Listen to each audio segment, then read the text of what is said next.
Transmission line বিদ্যুৎ উৎপাদন কেন্দ্র হতে উচ্চ পাওয়ার ট্রান্সমিশনের জন্য যে উচ্চ ভোল্টেজের বিশাল সার্কিট গড়ে তোলা হয় সেটি মূলত ট্রান্সমিশন লাইন। যদি বইয়ের ভাষায় বলতে চান তাহলে বলতে পারেন ইলেকট্রিক্যাল পাওয়ারকে জেনারেটিং স্টেশন বা বিদ্যুৎ উৎপাদন কেন্দ্র হতে সাবস্টেশন পর্যন্ত পৌঁছে দেওয়ার ব্যবস্থাকে ট্রান্সমিশন লাইন বলে। ট্রান্সমিশন লাইনে pole, tower, conductor, insulator, transformer ইত্যাদির প্রয়োজন হয়।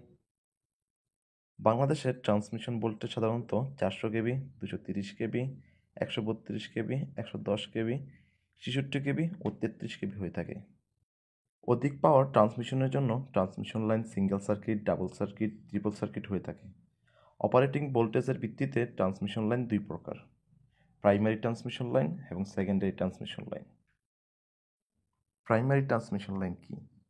উৎপাদন কেন্দ্রের প্রেরণ প্রান্ত থেকে রিসিভিং প্রান্ত পর্যন্ত দীর্ঘ অতি উচ্চ ভোল্টেজ লাইনকে প্রাইমারি ট্রান্সমিশন লাইন বলা হয়। প্রাইমারি ট্রান্সমিশন ভোল্টেজ সাধারণত 110 কেবি, 132 কেবি, 230 কেবি ও 400 কেবি পর্যন্ত বা এর চাইতেও বেশি হতে পারে। সেকেন্ডারি ট্রান্সমিশন লাইন কি? রিসিভিং স্টেশন থেকে সাবস্টেশন পর্যন্ত দীর্ঘ উচ্চ ভোল্টেজ লাইনকে সেকেন্ডারি ট্রান্সমিশন লাইন বলা হয়। সেকেন্ডারি ট্রান্সমিশন ভোল্টেজ সাধারণত 33 কেবি এবং 66 কেবি হতে পারে।